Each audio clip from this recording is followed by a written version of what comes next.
Gracias a todos por seguirnos una vez más en un nuevo programa de ComTV, Comunicación en Televisión y en Radio. Recuerde que puede seguirnos a través de UCSG Radio y por supuesto aquí en el canal de la UCSG. El tema de hoy es la función de los medios universitarios. Nos acompaña Hernán Yaguana Romero, docente investigador del Departamento de Comunicación de la Universidad Técnica Particular de Loja.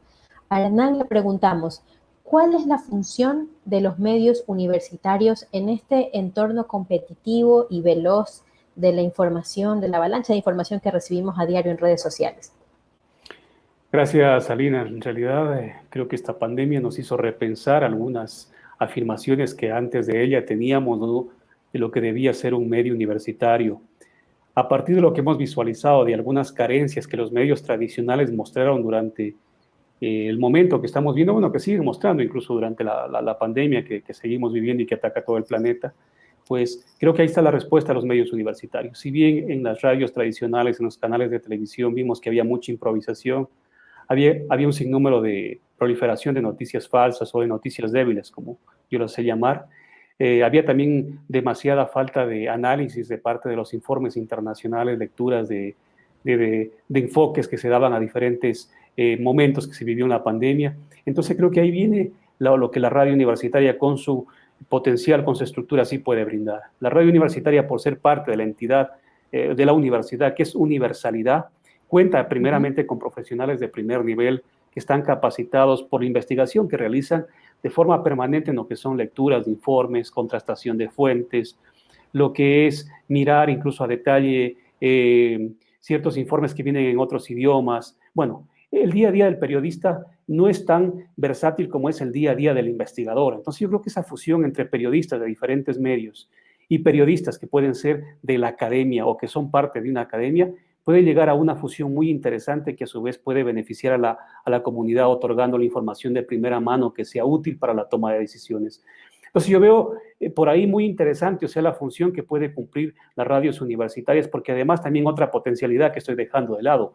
Los universitarios siempre estamos en contactos, ya sea a través de redes o a través de colegas, con miembros de otras universidades. Relaciones. Relaciones con miembros de otras universidades, incluso, ¿qué te digo? Si se necesita, no sé, un profesional en psicología infantil para saber cuál es actualmente el efecto que está causando las pantallas en los niños, pues acudimos a un profesional que tenemos en España, que tenemos en Inglaterra, a un colega que tenemos en Estados Unidos, pues tenemos esa versatilidad como docentes universitarios que puede ayudar para que otra vez la información sea la más oportuna, sea la más útil, tenga mayor veracidad en cuanto a lo que tiene que saber la comunidad. Entonces, por ese lado, fundamental esa relación que puede haber. Y por otro lado, algo que te comentaba anteriormente, antes de entrar al programa, ¿no?, que es muy importante también que las emisoras universitarias se conviertan en esos laboratorios de experimentación para que puedan ir guiando lo que tienen que hacer los medios tradicionales.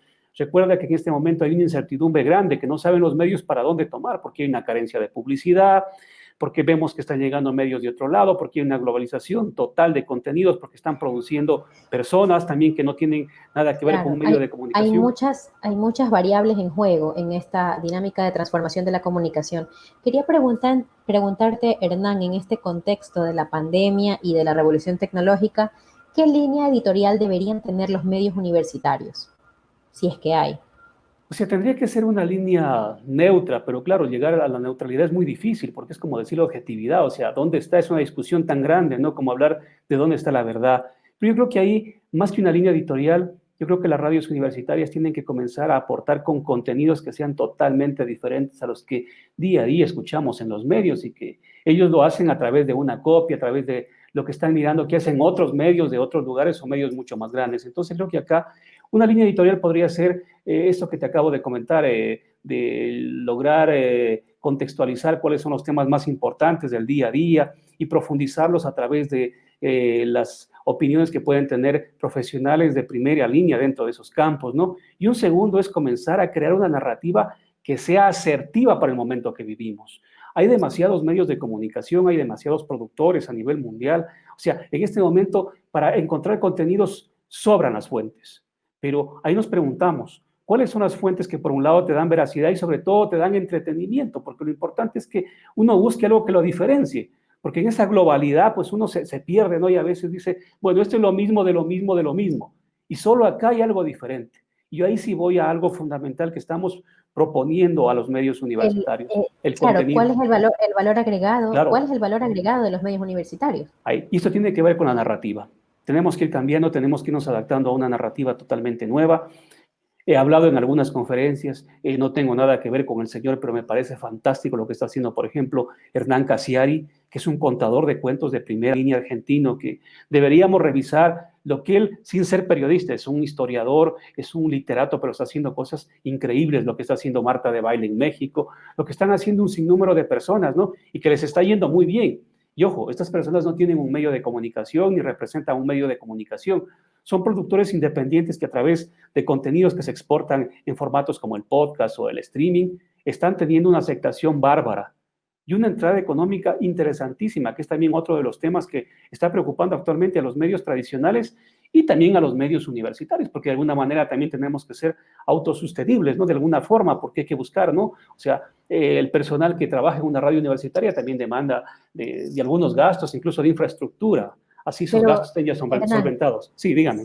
si el modelo de negocios de los medios tradicionales está flaqueando, ¿cuál sería la estrategia para mantener un medio universitario? No pensar en la retribución directa. Es otra cosa que este nuevo entorno nos ha dicho, oiga, anteriormente usted cuando pautaba en una radio recibía una cierta cantidad de dinero por la emisión de cierta cantidad de spots o de cuñas. Hoy en día nos hemos dado cuenta que las emisoras no tienen que pensar, y hablo en general, no solamente de las universitarias, hablo de las emisoras o los medios en general, la retribución ya no es directa. Y le pongo un ejemplo. Por ejemplo, yo puedo ser un productor de la radio, puedo hacer mis podcasts y no esperar que ese podcast tenga auspicio inmediato, pero sí que ese podcast me lleve para poder, qué sé yo, comenzar en otro negocio paralelo que puede ser, qué sé yo, la motivación, que puede ser la capacitación, en fin, otras alternativas.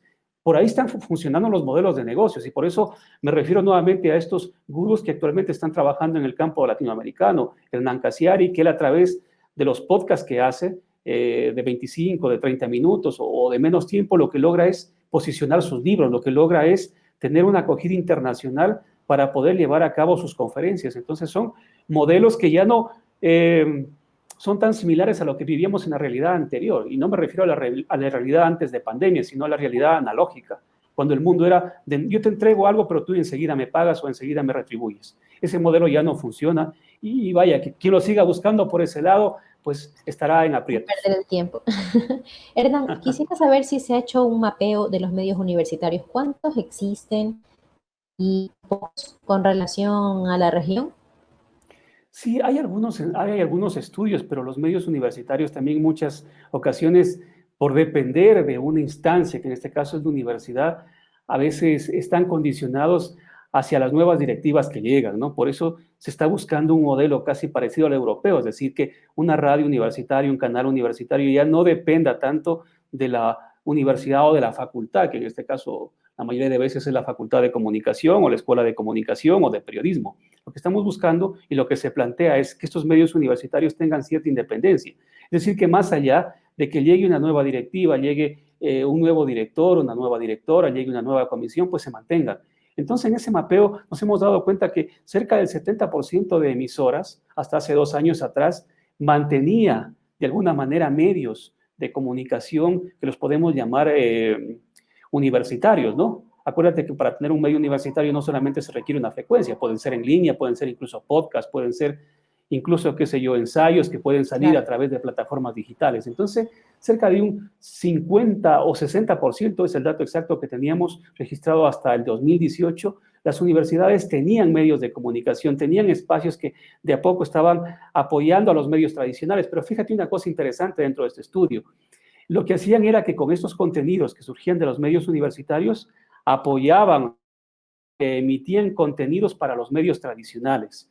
Entonces era como la función importantísima. Pero ahora yo creo que los medios universitarios, por esta correspondencia que deben tener con la sociedad, por el momento que se vive, ya no solamente deberían ser aportadores de contenidos para las emisoras tradicionales de AM, de FM u otros canales, sino que deberían tener una vida propia, y una vida propia que no demande, qué sé yo, 8 horas de programación diarias o 24 horas de programación diarias. Puede ser un podcast diario que salga de cada universidad pero que tenga una nueva narrativa que es interesante y puede circular sin ningún tipo de inconveniente y también ser un medio de comunicación.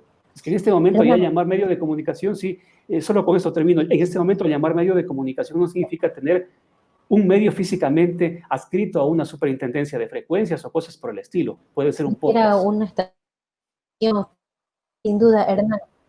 Nos has dado muchas claves para volver a creer en los medios universitarios, pero quisiera que me contaras cuál es tu percepción acerca del tipo de contenido que debería tener un medio universitario si lo que quiere es buscar enganchar a la audiencia. Sabemos, y de esto, sobre este tema, Caparrós escribió una magnífica columna que hablaba de lo viral y lo de escribir y hacer contenidos en general a pesar de la gente. Esto es, ¿qué pasa cuando la audiencia, esa a la que yo quiero conquistar, se decanta por los contenidos basura?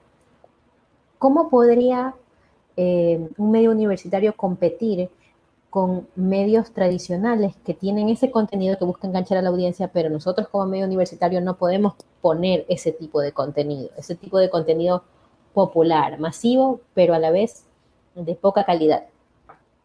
Fíjate que para poder educar, para poder llegar, para poder entretener, no se requiere caer en lo más bajo, ¿no? Y otra vez vuelvo y repito, sería importantísimo que la gente que nos está viendo, la gente que nos está escuchando, de alguna manera en el Google ponga Hernán Casiari en los podcasts. Este caballero, sin llegar a caer en ninguno de estos elementos que a veces un poco son contravalores, ¿no? Para la educación, para la enseñanza, logra una atención increíble. Entonces yo creo que por ahí está, o sea, tampoco siendo muy formales, pero aquí hay una cosa que en este momento hay que tenerlo muy claro.